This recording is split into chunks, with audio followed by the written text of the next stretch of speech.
Boa noite a todos.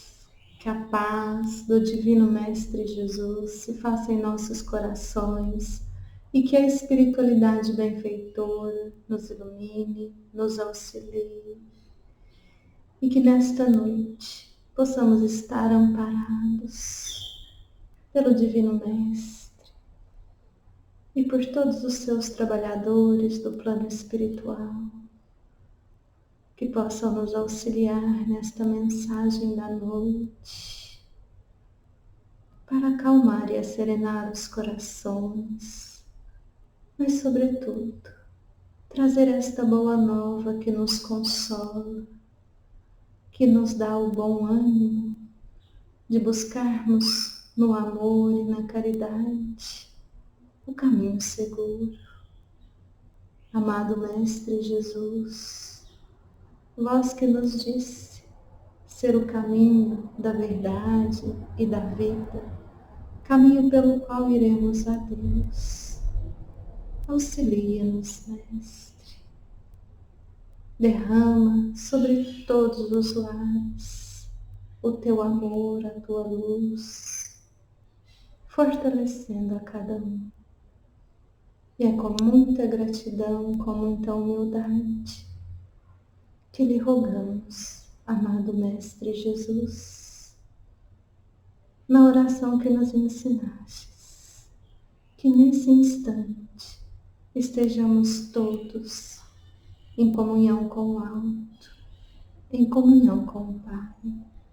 Pai nosso, que estais no céu, santificado seja o vosso nome. Venha a nós o vosso reino, seja feita a vossa vontade, assim na terra como no céu. O pão nosso de cada dia, dai-nos hoje.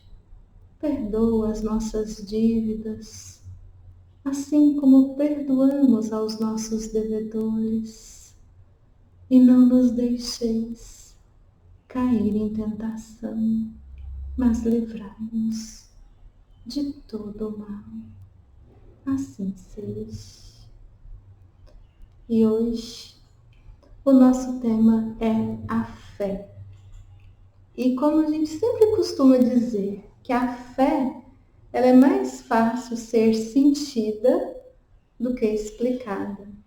Às vezes, quando nós começamos a pensar no tema fé, o que é a fé, o que essa fé nos traz, é interessante a dificuldade de encontrarmos, às vezes, palavras para definir a fé, sendo que essa monossílaba, essa palavrinha tão pequena, tem tantas definições. Mas ela é difícil de ser explicada e mais fácil de ser sentida, porque a fé é uma virtude. E como todas as virtudes, nós temos inatas em nós. Todas as virtudes são mais fáceis serem sentidas do que explicadas. E a fé, sendo uma virtude, ela está no nosso espírito. Nós somos criados com todas as virtudes, mas numa centelha divina. O que isso significa? Em potencialidade, nós temos a perfectibilidade, toda a potência de alcançarmos a perfeição. Mas alcançar a perfeição é um processo que vai denotando tempo, experiência, aprendizado. E para nós entendermos essa ideia, existe uma historinha interessante que vai ilustrar aquilo que nós estamos querendo dizer. Certa feita, um jovem passava em frente a uma loja e essa loja chamou muito a atenção dele, porque lá de dentro ele sentia muita paz, vibrações boas. Olhando aquela loja, o surpreendeu a beleza e ele assim entrou. No balcão havia um anjo E ele então perguntou o que se vende nesta loja. E o anjo então o advertiu que aquela era a loja de Deus. Então ali tudo era doado, nada era vendido. E ele então, já maravilhado, não precisava nem pagar, né, pela mercadoria, e ele falou, mas o que vocês têm aqui? E o anjo respondeu, nós temos todas as virtudes. E eu posso levar? Sim, pode. E ele então pediu de tudo. Pediu paz, pediu misericórdia, piedade, paciência, pediu caridade, bondade, só que ele pediu em grande quantidade. E assim, o anjo, obedecendo o pedido daquele jovem, pegou tudo, embrulhou e entregou a esse jovem. Mas qual foi o espanto daquele jovem? Pediu tanta coisa e muito, e tudo cabia num pacotinho tão pequenininho na palma da sua mão. E ele então questionou, você tem certeza que está tudo aqui que eu lhe pedi? O anjo sorriu e disse, claro. Na loja de Deus não se vendem frutos nem flores, mas somente as sementes. E o que nós fazemos com as sementes? Nós temos que plantar, cuidar, regar até que elas floresçam. Assim são as virtudes. Nós somos criados à imagem e semelhança do Pai, com toda essa potência das virtudes. Mas só alcançaremos esta perfeição a que somos destinados pelo nosso esforço em aprendermos, pela nossa experiência em vivenciarmos todas essas potências e assim também a fé. E a doutrina espírita deixa muito clara essa ideia, principalmente na questão de número 75, na linha A, onde Allan Kardec ele vai nos dizer do instinto, que o instinto é uma inteligência rudimentar em que nós agimos espontaneamente, sem raciocinar. O que seria esse espontaneamente, esse instintivamente? É quando nós ainda não estamos racionalizando. Isso se dá nas nossas primeiras encarnações, nos mundos primitivos. E por que nós estamos aqui falando do instinto? Para nós compreendermos que nós já tínhamos a fé instintiva. É interessante que quando nós pegamos o homem selvagem, vamos dizer assim, eles cultuam a divindade, seja qual for o nome que deem, nos elementos da natureza, por exemplo. Uma pesquisa recente interessante coloca para nós que o homem de Neandertal, que é anterior até mesmo ao Homo sapiens, ali em estudos arqueológicos, eles descobriram que eles já tinham uma noção de imortalidade da alma e de divindade. Tinham ali rituais semelhantes aos nossos velórios, aos nossos enterros. Isso é para percebermos que a fé é inata em nós, como nos traz um espírito protetor no capítulo 19 de O Livro de O Evangelho segundo o Espiritismo, capítulo 19, a fé que transporta montanhas. O que esse espírito nos diz? Que esta fé inata, ela nos traz justamente o nosso grande objetivo, o conhecimento da nossa destinação.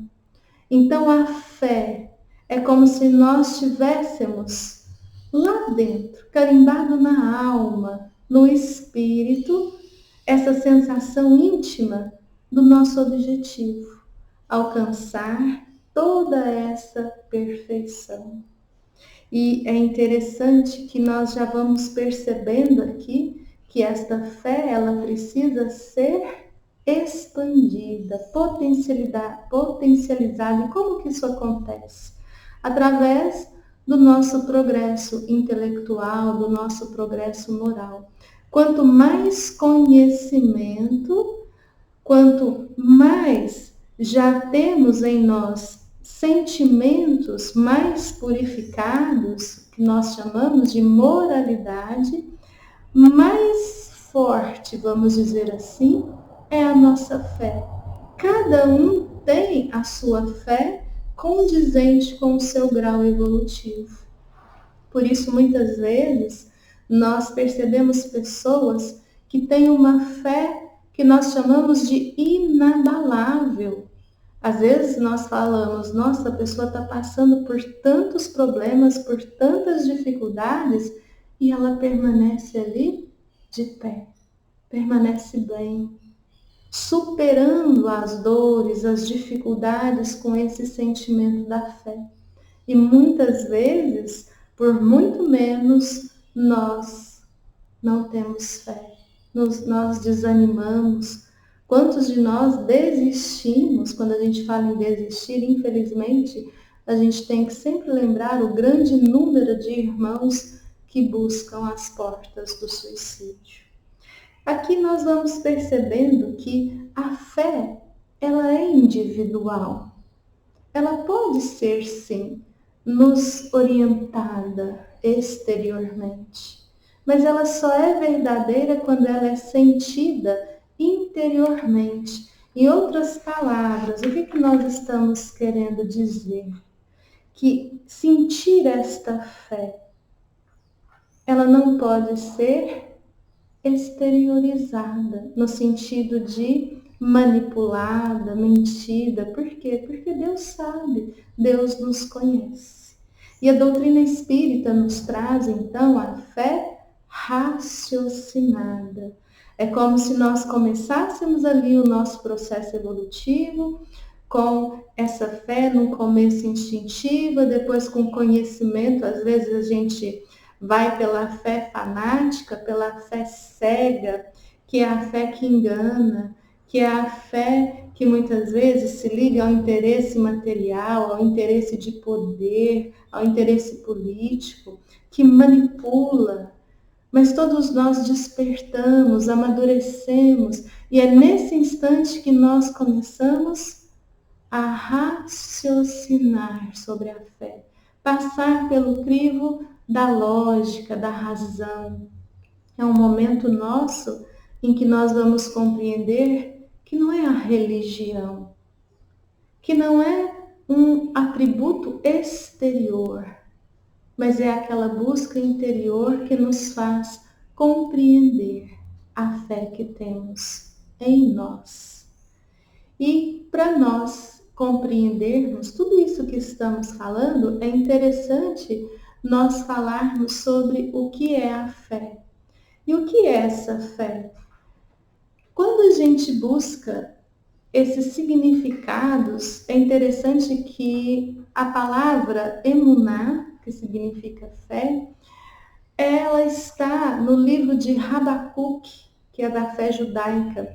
É a versão mais antiga que se tem da fé. E qual é o significado de emuná, Habacuque? Também está no Velho Testamento da Bíblia. Mas nesse livro da fé judaica, emuná significa confiança, fidelidade, lealdade. Quando nós vamos buscar no latim, no grego pistia, fé significa crer, acreditar. Já no latim fides, fé significa fidelidade, lealdade. E aqui nós vamos ver que estas palavras, elas se combinam entre si. E vem também trazer toda essa potencialização da fé. Porque a fé não é simplesmente acreditar, não é simplesmente crer, mas ela começa assim, por essa crença. Porque quando nós passamos a acreditar, se nós buscamos nesse crer raciocinado, crer em Deus, mas sabendo por que cremos, e não essa crença falsa, cremos porque alguém nos disse, não. Quando é essa fé racionalizada, em que nós vamos ter acreditar em Deus, por exemplo, o que vai acontecer conosco? Quando nós acreditamos, nós vamos desenvolvendo, e não é de um dia para o outro, a confiança. E quando nós desenvolvemos a confiança, se nós confiamos, nós passamos a ser leais, passamos a ser fiéis. E essa crença, quando nós colocamos aqui nesta fé raciocinada, é justamente o que vai nos levar a confiar em Deus, a nos entregar a Deus. O que é essa confiança? É quando nós nos entregamos, sim, quando nós falamos com o coração aberto. Seja feita a tua vontade, porque nós sabemos que a vontade do Pai é de que sejamos felizes, porque sabemos que podemos confiar em Deus. Não basta dizer que cremos em Deus e termos rituais, vamos a determinados cultos religiosos todas as semanas, fazemos ali os sacramentos, seja o que for. Não é esta a fé.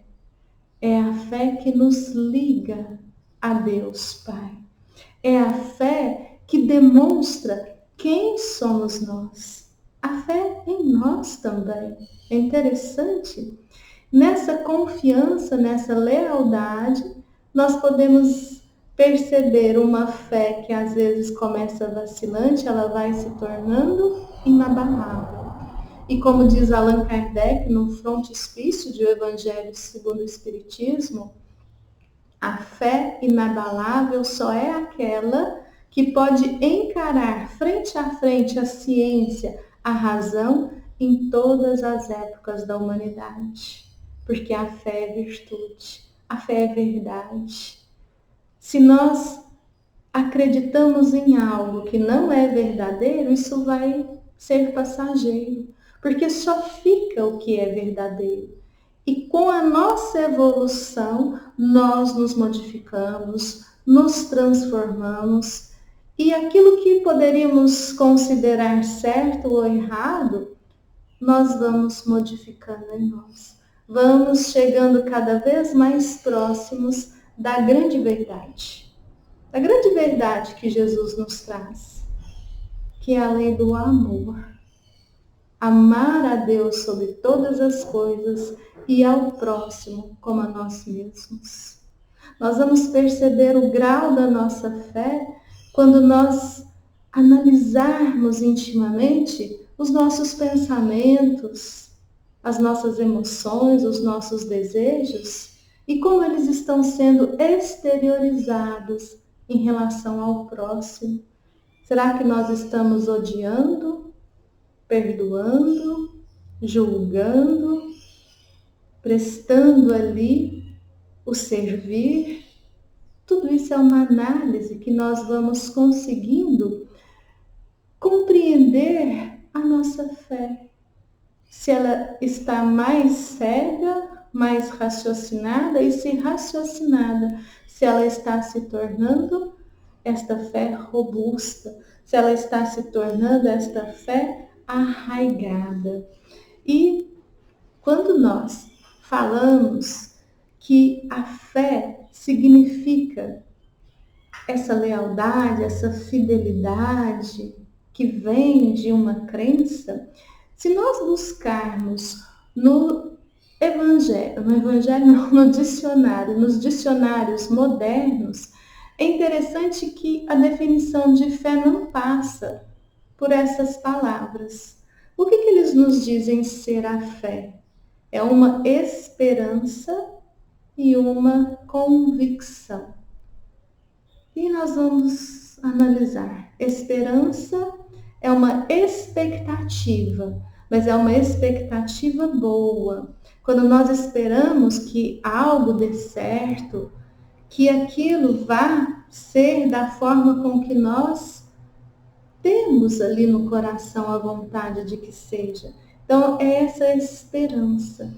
E convicção é certeza. E nós podemos aqui, às vezes, nos perder entre a esperança e a convicção. E mais uma vez a gente vai vendo a potencialização da fé. Às vezes a nossa fé nos traz esperança. Por isso a gente tem sempre fé no futuro. Já a convicção é essa fé inabalável. Não é uma fé para o futuro, é uma fé para o agora. É a hora que eu estou enfrentando uma dor, uma dificuldade, um sofrimento, e a minha fé é inabalável. Eu sei, eu tenho a convicção de que aquilo que acontecer é o melhor. Que se essa prova me chega, é o Pai que sabe da minha potencialidade, sabe da minha capacidade e quer me trazer uma lição. Se é uma expiação, é a gratidão pela misericórdia do Pai que nos permite reparar os nossos erros. A gente vai percebendo aqui o casamento, sim, de esperança e convicção. Mas todos nós temos alguma passagem na nossa vida que nos vimos diante de uma tribulação, seja emocional, as desilusões, as traições, sejam físicas, doenças passageiras, doenças mais graves ou até mesmo incuráveis, e nós agimos com essa esperança e convicção. Lá no nosso íntimo, nós sabemos que isso é para algo bom para nós. Vem a certeza de que acontece para o nosso bem. E aí nós nos lembramos de uma história que aconteceu com um dirigente espírita na Bahia, em Salvador. Era um presidente de casa espírita muito querido. As pessoas gostavam muito dele, ele era muito dedicado, muito caridoso. E numa certa feita ele descobriu que estava com uma doença grave, um câncer, e ele seria operado. E numa das suas palestras, ele então falou ali para as pessoas que estava doente, estava com câncer, que iria operar no dia seguinte e pediu ali orações. Mas ele falou com muita convicção que não se preocupassem, que iria dar tudo certo. E nesse dar tudo certo, ele sempre falando que iria dar tudo certo, a esposa dele foi ficando com medo. Falou assim, meu bem, você está falando tanto que vai dar certo, como é que você pode saber que vai dar certo? E ele falou assim, oh, meu bem, eu sei que vai dar tudo certo, eu tenho fé, eu creio em Deus, confio em Deus e sei que se Ele me trouxe essa situação, é o melhor para mim, vai dar tudo certo, fique tranquila. No dia seguinte, na cirurgia, inúmeras pessoas foram ali até o hospital, deu muita confusão, tirou todo mundo, porque não poderiam ficar, né? Na época não tinha Covid, não, mas foi pela confusão. E esse irmão fez ali a cirurgia e desencarnou na cirurgia. Todos ficaram muito abalados, porque ele era uma pessoa muito boa, como se só gente ruim morresse, né? Até o Evangelho fala, né? Se fosse um homem de bem, teria morrido. E ele morreu. E passado uns 40, 50 dias, veio uma mensagem psicografada ali naquela casa, em que ele dizia que ainda estava muito perturbado com essa transição, mas que tinha dado tudo certo. Que ele agradecia muito o carinho, as orações, as lágrimas, que não se preocupasse, que assim que ele tivesse condições, ele continuaria o trabalho. Porque vestidos do corpo físico ou desvestidos do corpo físico, nós sempre estamos vivos. Mas essa é a visão de quem tem fé. Vai dar tudo certo. Sempre vai dar tudo certo. Por quê? Porque Deus nos ama. E quantas vezes nós escutamos que Deus nos ama? mas é somente no momento em que a gente passa a acreditar, confiar, é que a gente então tem sempre esperança, mas sobretudo convicção de que somos amados, que a nossa destinação é o que esse Espírito protetor fala no capítulo 19 do Evangelho. Essa certeza da nossa destinação, que é a perfeição, a felicidade, esse reino dos céus que Jesus nos convida. E aqui nós podemos perceber também que há uma grande diferença em que nós nos perdemos muito colocando a fé onde ela não está. Colocando a fé em objetos, colocando a fé em terceiros. Vamos sempre lembrar que ela está dentro de nós. E por estar dentro de nós, a maior ferramenta da fé se chama oração. Por que oração? Khalil Gibran tem uma frase interessante que ele fala que fé é um pulo no escuro para os braços de Deus. Olha quanta confiança. É um pulo no escuro para os braços de Deus. Às vezes, quando nos falta chão, nos momentos difíceis, se nós temos fé, nós nos jogamos nos braços de Deus com essa convicção. Então, se hoje estamos dizendo que o chão nos falta, é porque é o momento de voar. Porque aquele que não se lança, ele fica parado na dúvida, estagnado nos sofrimentos e principalmente nas lamentações. E o que é a oração? Aqui não é a fé religiosa, não é o rótulo religioso, não é quantas vezes oramos no dia, não são repetições. Jesus é quem nos ensina a orar. No capítulo 27 de O Evangelho segundo o Espiritismo, Pedi e obtereis, Allan Kardec ele faz um estudo interessante nos colocando como orar, mas nos ensinamentos de Jesus. É Jesus quem vai aqui nos explicar como nós devemos fazer a oração. E Kardec coloca 3 passagens. No Evangelho de Mateus, no capítulo 6, versículos 5 a 8, no Evangelho de Marcos, nos capítulos 25 e 26, e no Evangelho de Lucas, no capítulo 18, versículos 9 a 14.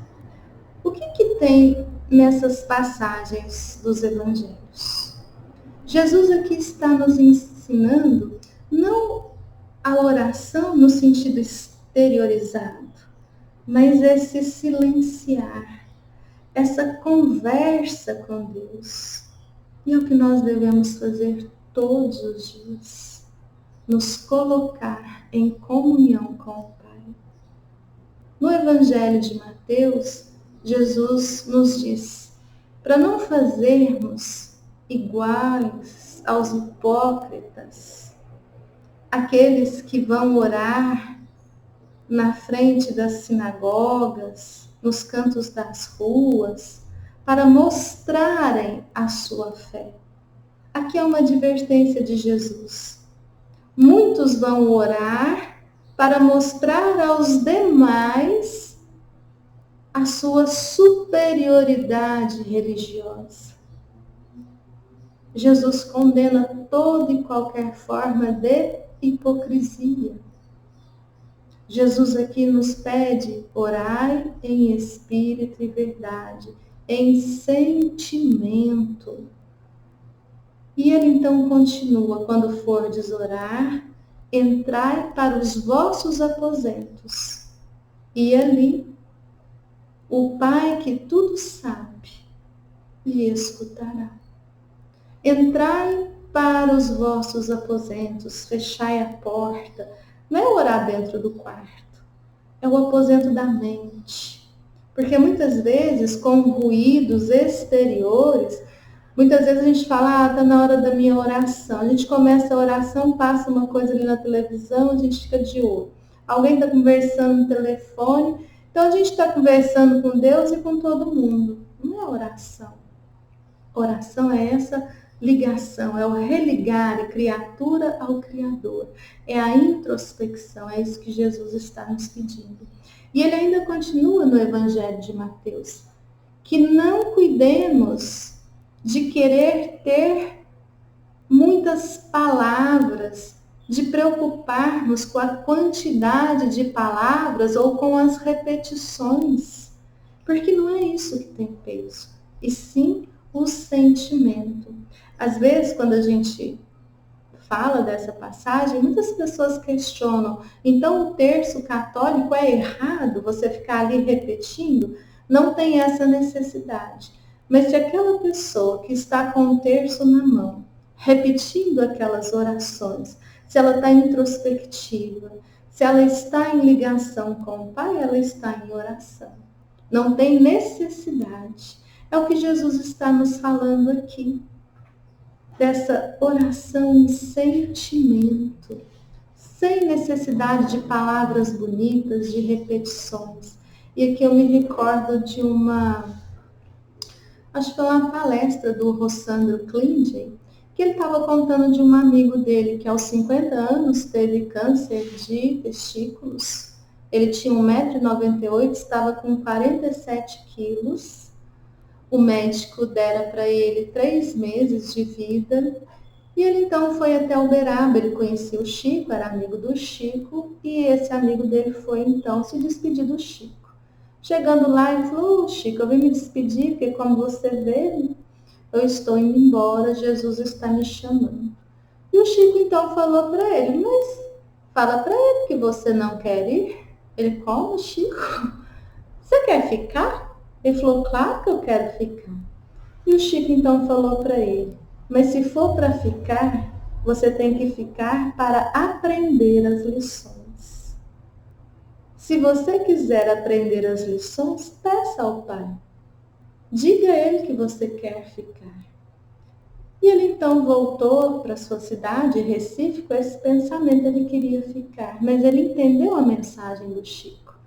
Ninguém fica aqui inutilmente. A vida nos ensina. A vida nos traz lições. E ali diante daquela doença, ele ainda não estava percebendo qual a lição.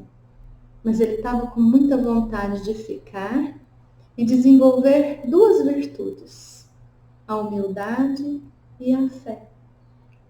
E ele então pensando, o que será que ele poderia fazer para poder permanecer?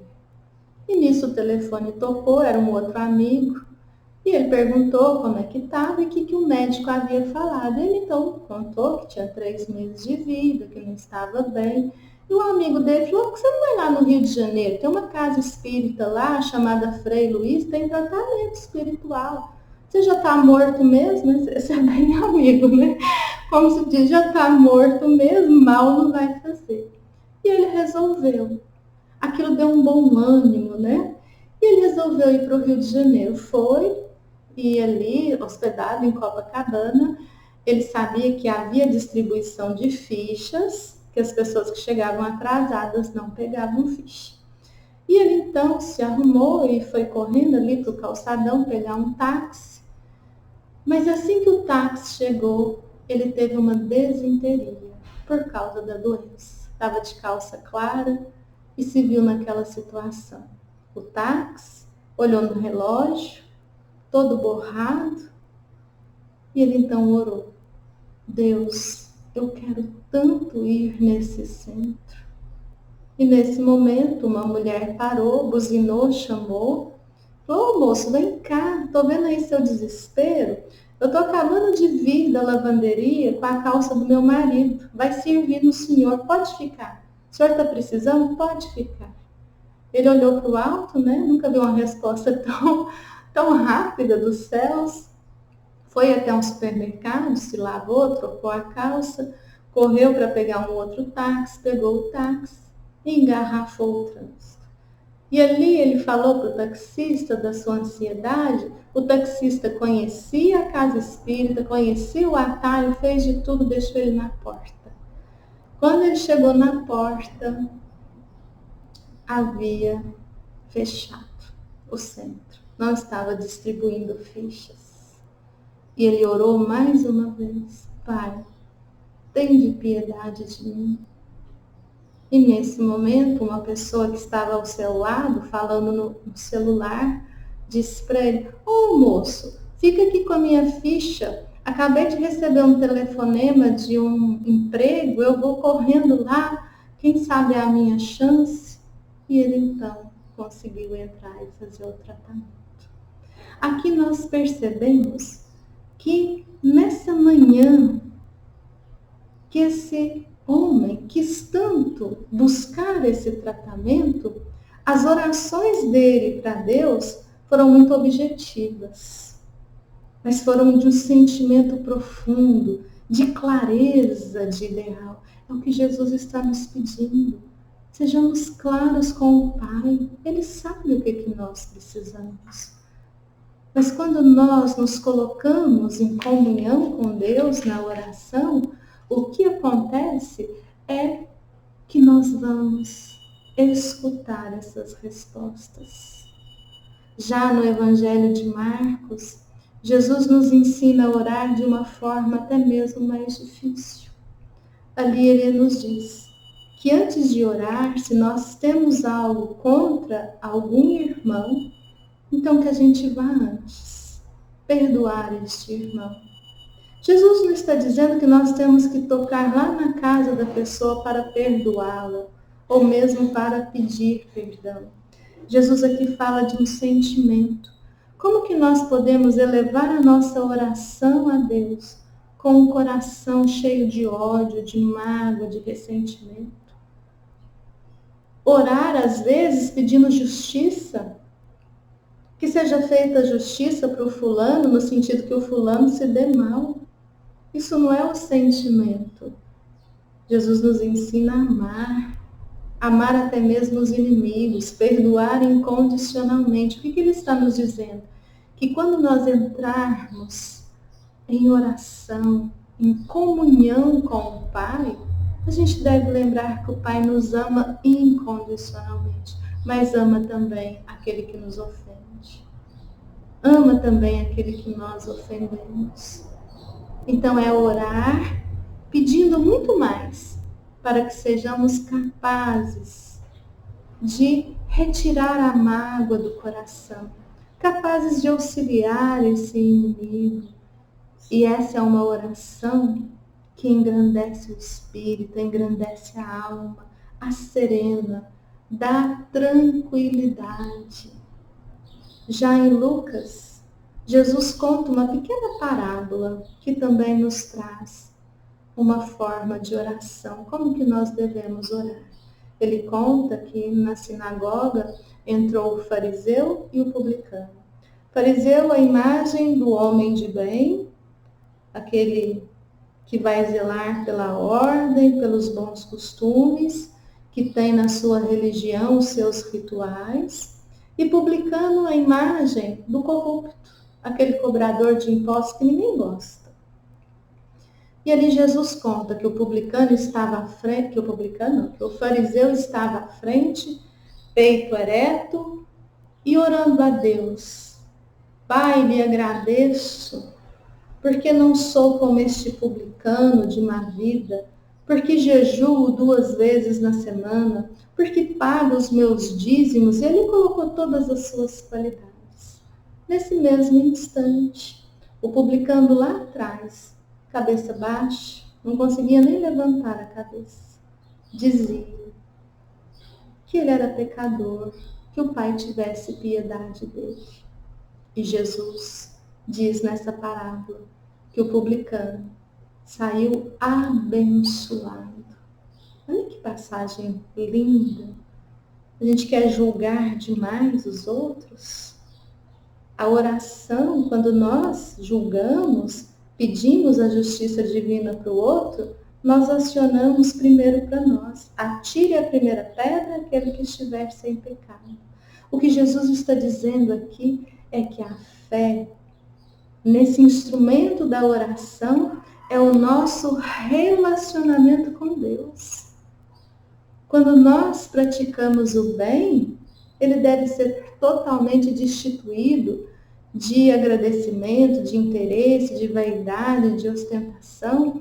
Como diz Madre Teresa de Calcutá, nunca foi entre nós e o outro, é sempre entre nós e o Pai.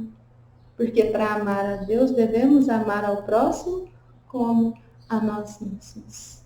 Então, quando Jesus coloca que o publicano sai dali abençoado, é quando nós olhamos para nós, pedimos perdão dos nossos erros, nos propomos a sermos melhores seres humanos. E aí nós vamos perceber que muitas vezes nós professamos a fé cristã.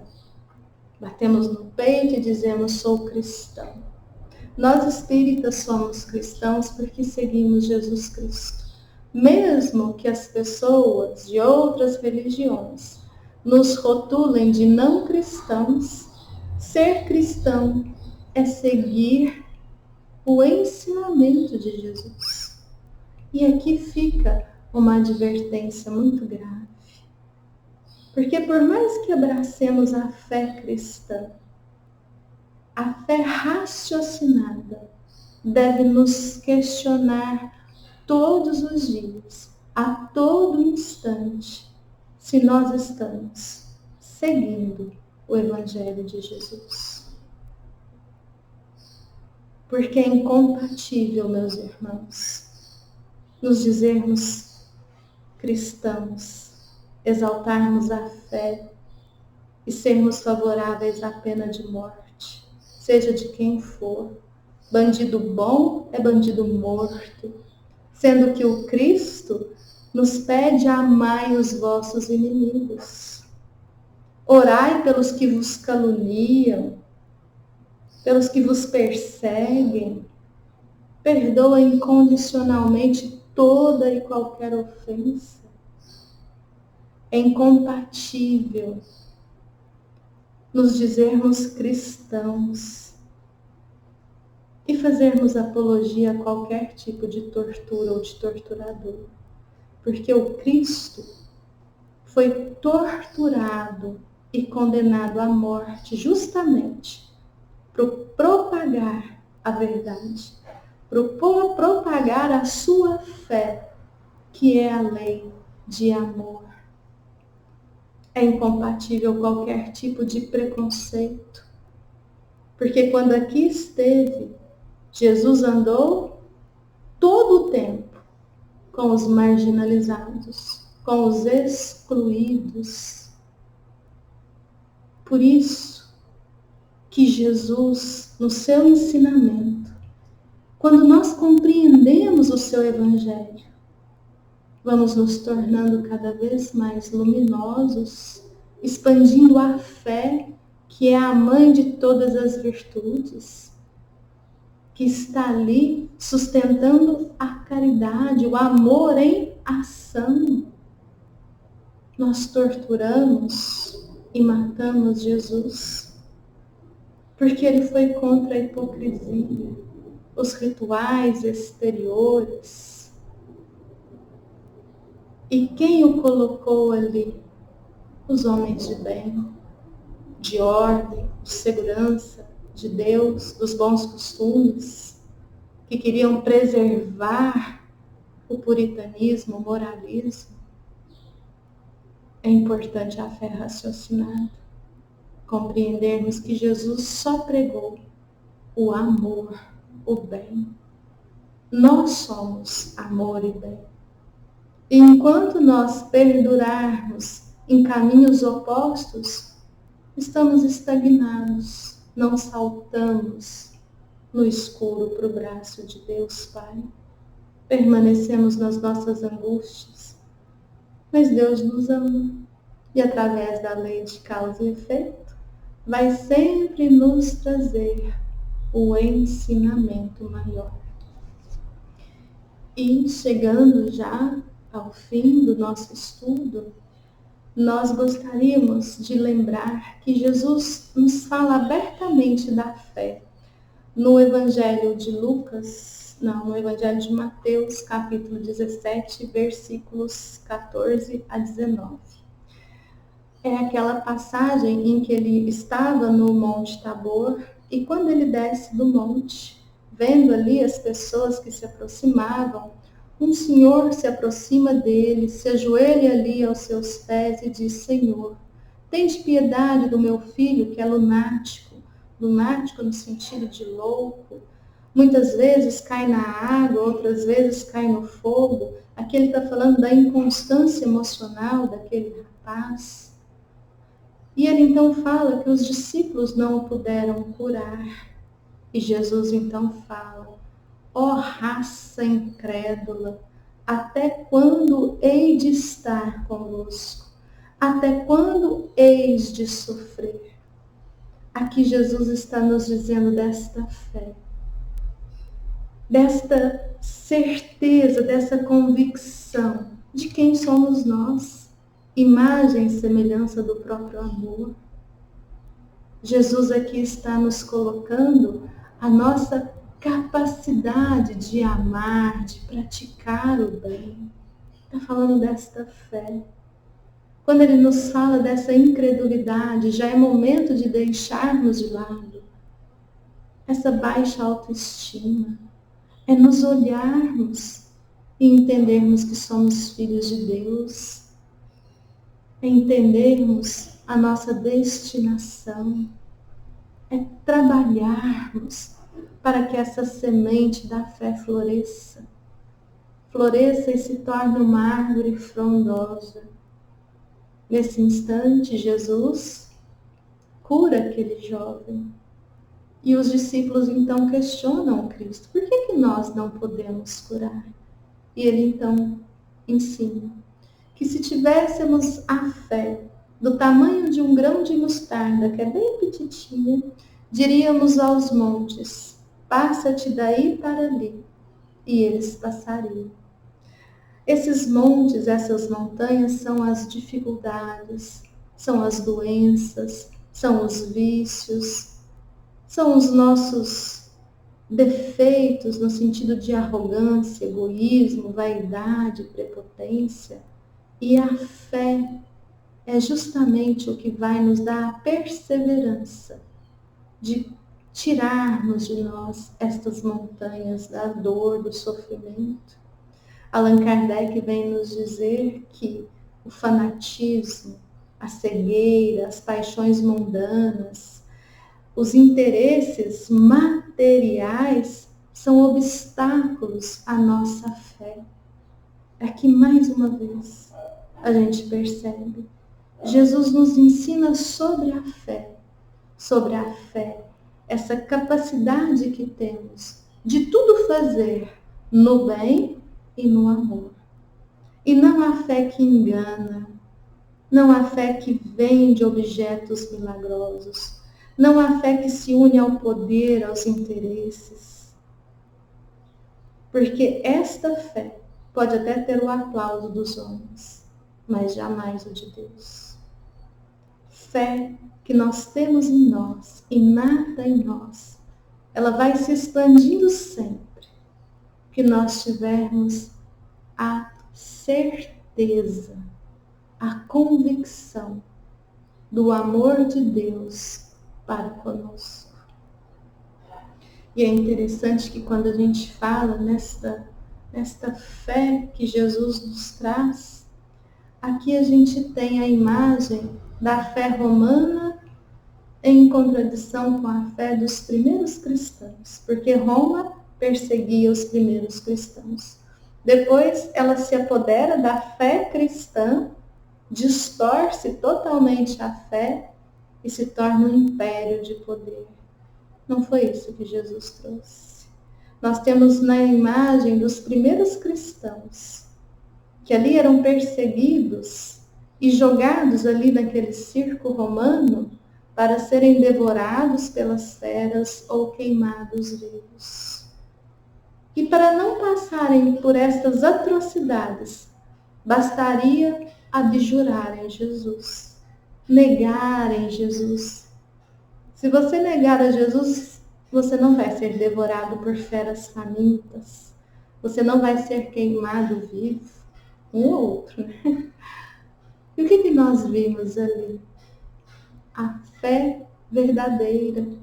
Aqueles cristãos entoavam cânticos de gratidão por morrerem em nome de Jesus, porque sabiam que o que mata o corpo não mata a alma, não mata o espírito.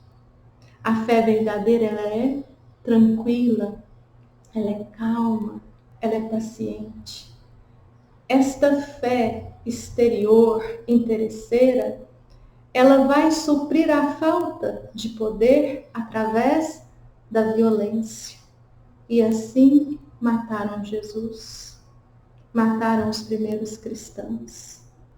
Mataram todos aqueles que vêm em nome do amor, da igualdade, que vêm trazer a bondade, na esperança de que se mate a ideia. Mas a ideia está em todos, em cada coração. Então pensemos, meus irmãos, que a fé nos leva à perfeição. É a mãe de todas as virtudes, mas precisa ser vivenciada. Como diz, né? A fé sem obras é morta.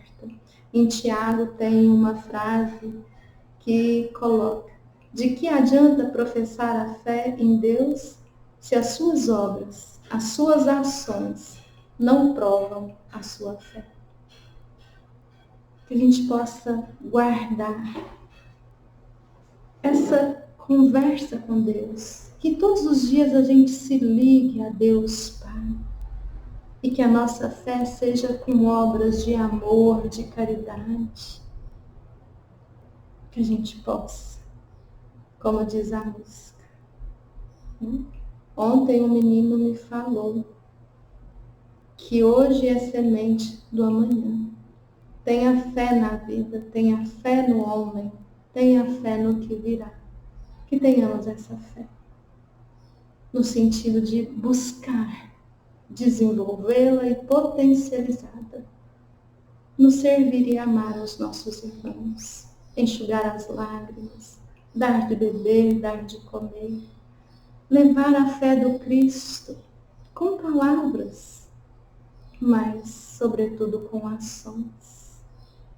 E que Jesus, nosso Divino Mestre, nos abençoe nesse instante. Abençoe a cada lar, trazendo esta paz aos nossos corações e essa vontade, atrelada à coragem de superarmos as nossas inferioridades e vícios e passarmos a humildemente servir aos nossos irmãos, servir a Deus, nos sentir cada vez mais felizes por sermos filhos de Deus Pai. Fiquemos em paz. Amo vocês. Beijo no coração.